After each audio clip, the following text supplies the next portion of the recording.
Hey guys, we're glad you're with us today. I'm here with my buddy Kelly. We're on Bay Springs Lake in Mississippi, and I've been here one time in my life about 20 years ago, but I'm counting on my man here. I brought me a ringer today, but we're gonna go out and chase these bass around. We're so glad you're with us. Stay tuned. Fox Sports Outdoors is on the air now. You're watching the only program with weekly fishing reports and real-time outdoor news from the Southeast region. This is Fox Sports Outdoors.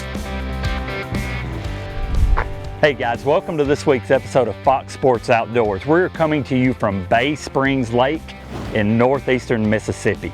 Bay Springs is a pretty neat, kind of a hidden gem in this part of the world. The locals know about it. They're probably not happy that we're here filming today, but let me tell you why. This lake is 6,700 acres. It was impounded in 1979. It's the northernmost impoundment of the Tombigbee Waterway, which runs into Pickwick Lake. But what this lake is known locally for, that they don't want the world to know about, but we're going to share it with you today. It's got some incredible bass fishing, specifically big spotted bass. I've got my really good friend Kelly Reedheimer with me today. We're going to go out here and chase them around. But while we're doing that, we're going to get you some local fishing reports from your local insider reporter. So I'm going to get this boat dropped in the water, get it launched, get everything ready. And while I'm doing that, I'm going to send you back to the FSN studio for your weekend planner. Hey everyone, it looks like both days of the weekend will offer good fishing conditions. The Solunar tables are indicating peak activity will take place roughly around dawn and dusk on Saturday and Sunday. Plan to be on the water either early or late for the best action. Expect the sun to rise at 6:59 and set at 8:04.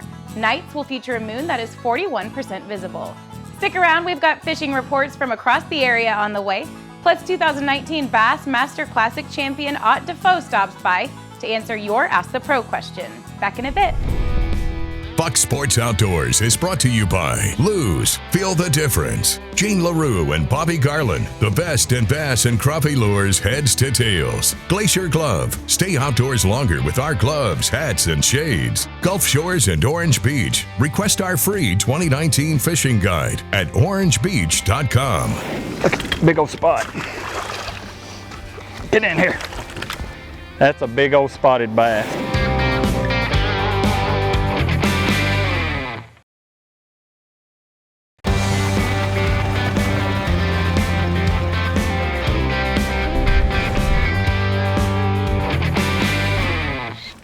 There he is.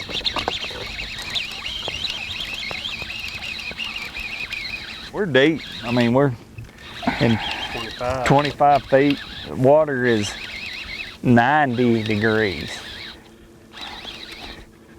Maybe the trick is to pull your hood up. That feels like a pretty good one too. Need some help? I will here in a second. Look, big old spot. Get in here. It's a chunk. He's not a certified giant, but he's a biggin in my book. Sucker pull hard. Excuse the hood. It is about 100 out here today and I'm about to melt, but let me tell you something. That right there, that's a big old spotted bass. I picked up a Carolina rig. We're fishing big structural changes out on the main lake that's got brush and stumps and stuff all over them, and it's kind of hot, and not kind of hot, it's hot, and we just now starting to get a little bit of a breeze. But you know, a lot of times this time of year these fish kind of hunker down in that brush and they kind of chase, you know, shad and bait in the mornings and in the evenings. In the middle of the day, if you want to up your rate of success, oftentimes you can pick up a jig, a worm, a Carolina rig, you know, something like that, and just go fish it slow around brush and stumps. That is it's about as pretty as a spotted bass gets right there. They get a lot bigger in here. I mean, a lot bigger, but that right there, see the belly on that fish? I'm gonna put her back and go throw back out there and try to catch me another one.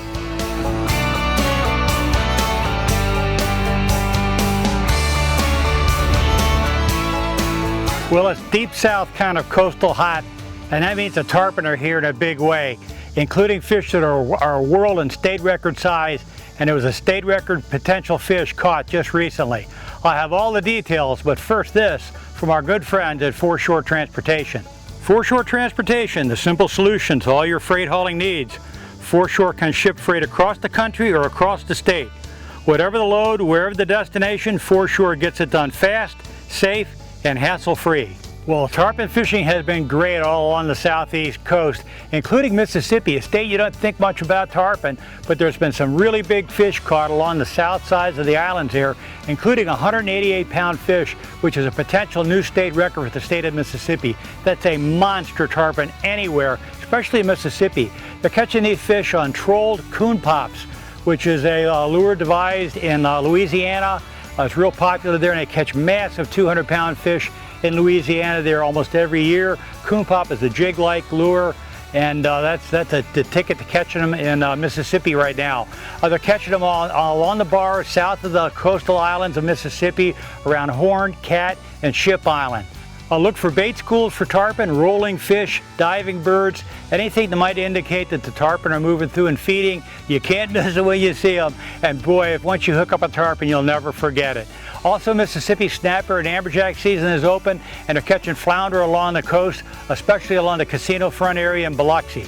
In Alabama, Captain Patrick Garmison says the sheltered areas out of the wind in Mobile Bay, where there's clear water, has been very good for trout and redfish in the 1 to 3 pound class, catching those fish on live shrimp. In southeast Georgia, again, it's tarpon. It's getting better every week. Before we get to the end of the summer, it's going to be awesome tarpon fishing in southeast Georgia. They're catching kingfish too along the reefs, but tarpon and kings also are near the shoreline areas around shoals and the sounds leading down into the open Atlantic. Well, that's it for the southeast coast. Get out in the water and take a youngster with you when you go. There's one. That's a good one too. Nah, he may not be as good as I thought he was. He ain't bad. I'll take him. Come on. Smallmouth. Thought there wasn't no smallmouth in here. Oh, stop, stop, stop. Pretty little smallmouth, fat. Pick that football jig up. We're fishing this point. The main river would be over here and this creek runs in. It's just pretty much a textbook point. And I picked a football jig up. There's one little rough patch on it, and that's where he was. I was pulling through that rough stuff, and he just absolutely smoked it. I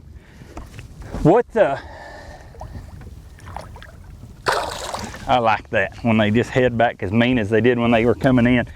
You know, one of the things I would tell you, oftentimes when people are trying to learn to fish this offshore stuff, they look at a map, or, you know, they look at their map card or whatever on their Lowrance, and they see a spot that looks right, and they fish down through it and they don't get a bite, or they fish part of it and they don't get a bite.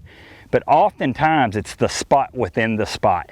My advice to you would be, if you get a bite on a spot, or if you're fishing down a bar, a point, a ledge, what have you, and you come to a place where the bottom gets, you can just feel it, I call it crunchy. It gets crunchy out there. It gets real rocky, rough, hard. That is oftentimes the spot you need to concentrate on. You can waste a lot of time fishing that stuff on either side of it. I thought he had one, and not get bit. But just remember, oftentimes it's the spot within the spot that they really gang up on. This is a bass, dude. He's a big one. He's coming up, coming up, coming up, coming up, coming up, coming up, coming up, coming up.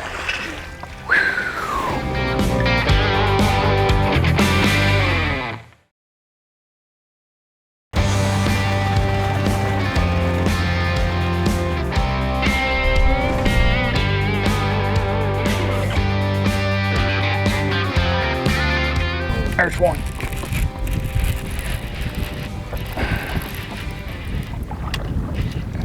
Come out there. That's a good one. I might get that net. It's a big one.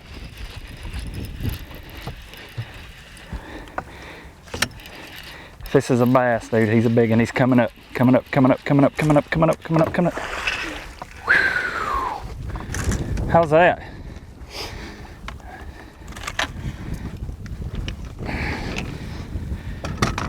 A nice largemouth. I mean, a nice largemouth. That's a good one anywhere right there, boys and girls. Let me tell you something cool that just happened. We have caught a good smallmouth several good spots, and now a real good largemouth. And that's the cool thing about Bay Springs. There's not a lot of places you can go. We'll let him go real quick.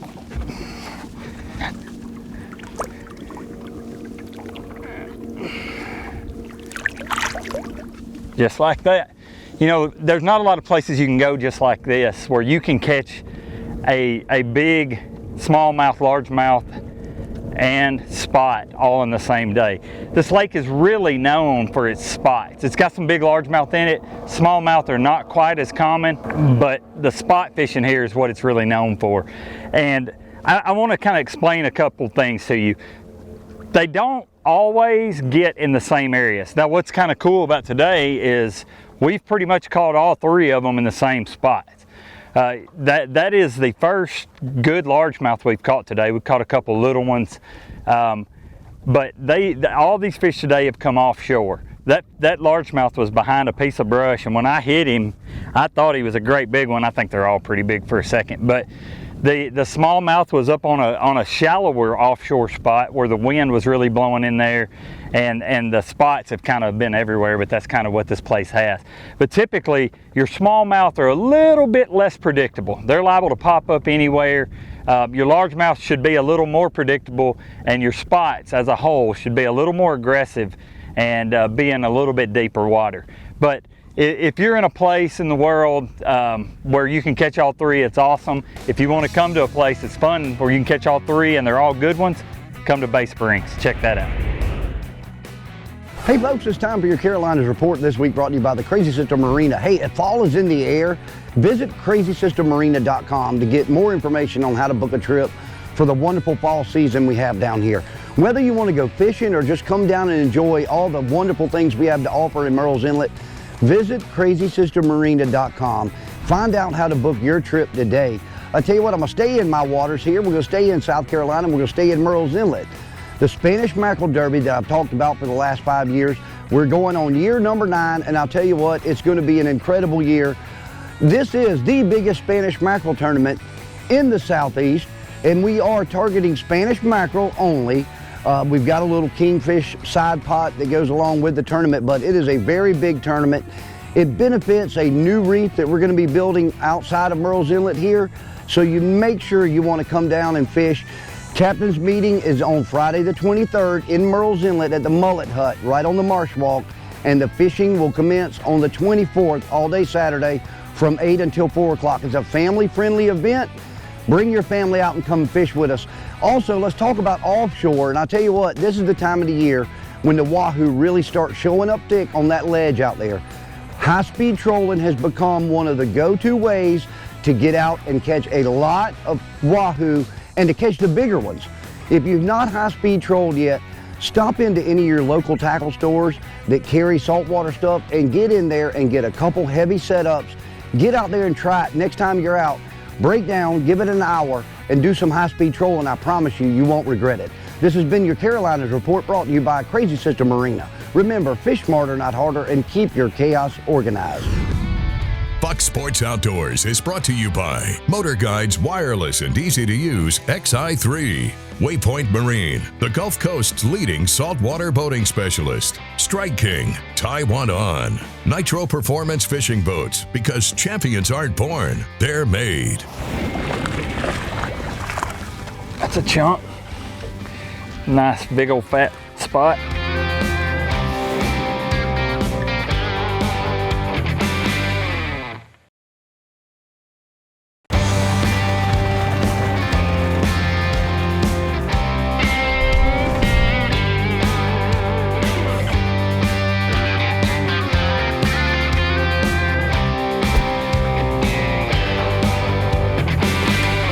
There's one.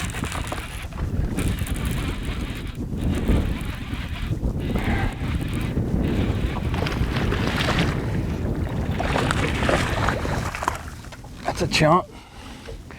Nice big old fat spot. Real quality fish.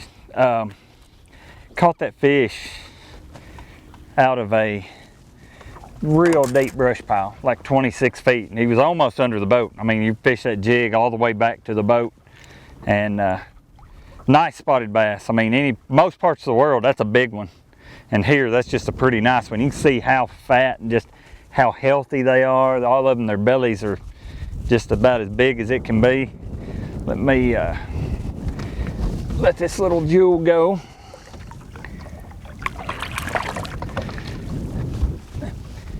You know, a lot of times the wind's picked up. It's actually gotten pretty nice. It was really hot earlier with no wind at all. And when that wind picks up, if you're having trouble feeling the bottom, don't be scared to go up to a heavier size. I went up to I was throwing a half, and I went up to a 3/4 ounce jig. And I'm throwing a Strike King Tour Grade football jig and just dragging that 3/4 ounce jig around. And you're obviously mimicking a crawfish, and it does really good coming through all that thick cover, all that heavy brush and stuff with that weed guard. But just really take your time, be meticulous. And like, I literally fished that all the way back to the boat from a super long cast out in deep water. So be willing to experiment with your jig weights depending on depth and wind, and be willing to just really be patient and fish that thing back, and it'll catch you some more bites. Hey guys, while I'm out here on Bay Springs in Mississippi, let me bring you this week's Tennessee, Mississippi, and Alabama fishing report. This week's report is brought to you by Can Cooker. If you're looking for a fun, really tasty, super convenient, easy way to cook your meals, check out Can Cooker at cancooker.com. Tons of options. I promise you'll be just like my family. You'll fall in love with the thing and find reasons to cook in it. cancooker.com. Hey, in Mississippi right now, obviously Bay Springs is better than average, but let me tell you about it. It's going to be good early and good late, as evidenced by today's show. But in Alabama and Tennessee, I'm going to lump them together. It's all about the night bite right now. If you're in Alabama, go to Smith Lake, fish the lower end of the lake, fish the lighted docks. Or go to Gunnersville and fish the main river bars with a big spinnerbait. In Tennessee, go to Center Hill or Dale Hollow, Percy Priest. They're all three really good at night right now. And throw a big spinnerbait or a big worm and fish bluff ends, channel swing points, that kind of stuff. But hey guys, it is super hot right now. It is the dog days of summer. So stay hydrated, cover up, keep the sun off of you. And if you go at night, run your lights. Let people know you're there. Most of all, just be safe, have fun out there. We'd love to see you here. God bless. You know, if I were to be honest, one of my favorite species of bass to fish for is spotted bass. I mean, I love largemouth. I certainly love smallmouth, but there's just mystique about spotted bass that I've always just held pretty dear. I filmed a show earlier this year on Smith Lake in Alabama, chasing spots. I've had an opportunity to go out to Bullard's Bar out in California, where the world record's from. You know, big spotted bass are just special. But there's a few ways they're different too, that you have to approach them differently. Typically, big spots are in clearer water. Typically, you have to use lighter line for them, and just a few defining characteristics of the way they behave versus a largemouth, which is what most of us fish for in this region in the southeast. Largemouth always in this part of the world are going to be bigger as a whole. I mean, you can catch big spots, don't get me wrong, that's kind of the deal, but largemouth as a whole get bigger than spotted bass in this part of the world. Also, largemouth also typically relate to cover, where spots will relate more to structure. If there's a rough patch or a stump or a brush pile, your largemouth want to be right there. Whereas your spotted bass will just relate to the drop-off itself that all that stuff would be on. They do like rock. They like bright colors in a lot of scenarios. They're kind of known for that, and they school more.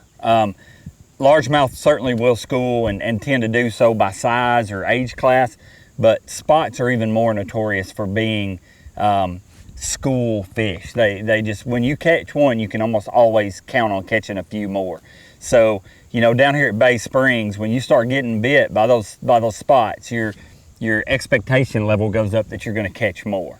So if you're out in the southeast chasing spotted bass, that's what I'd tell you to look for.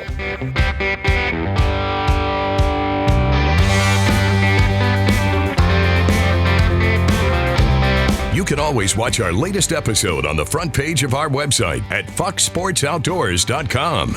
Catch up on past episodes and learn about fishing techniques and new gear at our how-to page. Follow us on Facebook and Twitter for new fishing videos every day. Simply search for Fox Sports Outdoors and click the like button on Facebook and the follow button on Twitter, and watch a new episode every week on any device by downloading the free Waypoint TV app on your phone, tablet, computer, or smart TV.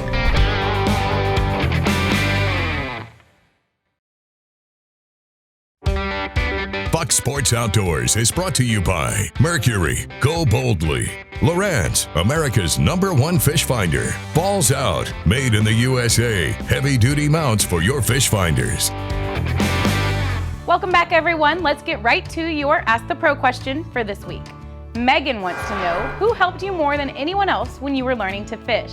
For the answer, we asked your 2019 Bass Master Classic champion, Ott Defoe, for an answer. Jason Nichols was probably the one individual that I fished with the most, that I also learned the most from, and he's from right here in Knoxville, and a guy that I fished with from the time I was about 12 or 13 years old all the way up into my early 20s, and I fished with him in a lot of different team tournaments around here, around Knoxville area, and we fished a lot of different lakes, and we traveled some and fished them all over really kind of the Southeast. But if there was one individual that I learned the most from, it would certainly be Jason. I spent a lot of time fishing with my dad and fishing with some other friends and stuff as well, but that time that I spent with Jason, he was a professional and fishing some on the Bassmaster Top 150s and stuff at that point in time, and he would go out and learn some new techniques and come back and then, you know, show them to me as a 15 or 16-year-old kid. So he was a person that I learned a great deal from very, very early in my life. Thank you, Ott. If you want some help from one of the pros, simply go to foxsportsoutdoors.com and follow the Ask the Pro link to submit a question. Now it's time to find out who wins this week's Big Catch of the Week. This week's winner in the Big Catch of the Week contest is Mark Carter of Charlotte, North Carolina, showing his 51-inch bull redfish he caught at Pamlico Sound, North Carolina. To enter the contest, go to our Facebook page at facebook.com/foxsportsoutdoors and add your photo along with the details of your catch to our most recent Tuesday Big Catch post. You could have your big fish shown here on our show. Hey guys, let me take a minute and talk to you about the gear you need. As you've seen today, Kelly and I have been throwing a Carolina rig a great deal. Not only have we caught a bunch of fish on it, but we've also used it to find the areas where we've caught them on other baits as well. And the reason that is because of this Strike King Tour Grade tungsten Carolina rig weight. We all grew up throwing lead. It certainly works. It's about having a heavy weight to hold on the bottom so you can feel. But what you get with tungsten is smaller weight, so it hangs up less, a lot more dense, and what that does is transmits the feel up your line. I also prefer to put a bead behind it and use braided line for my main line, and you feel everything. You know, one of the cool things about life is that God designed us all differently. We have different desires, we have different preferences and opinions, but it seems like today's world has pigeonholed everybody that if you don't disagree, then you must hate each other. You turn on the news, politics, social media, college sports, it doesn't matter what you're talking about. If you don't agree with somebody, the world just automatically makes you feel like you hate them. But the thing that I believe in is that you should love your neighbor as yourself. So what I'm going to tell you is respect people. You don't have to agree, believe like they do, but respect the person. That's stuff that matters. Hey, thanks for joining Kelly and I today here on Bay Springs. The sun is setting. We grinded it out today. That's all you can do. That's all you can do. Hey, I hope that you learned enough that you feel like you could come here and catch some too. Join us again next week. Barry will be back. Until then, God bless.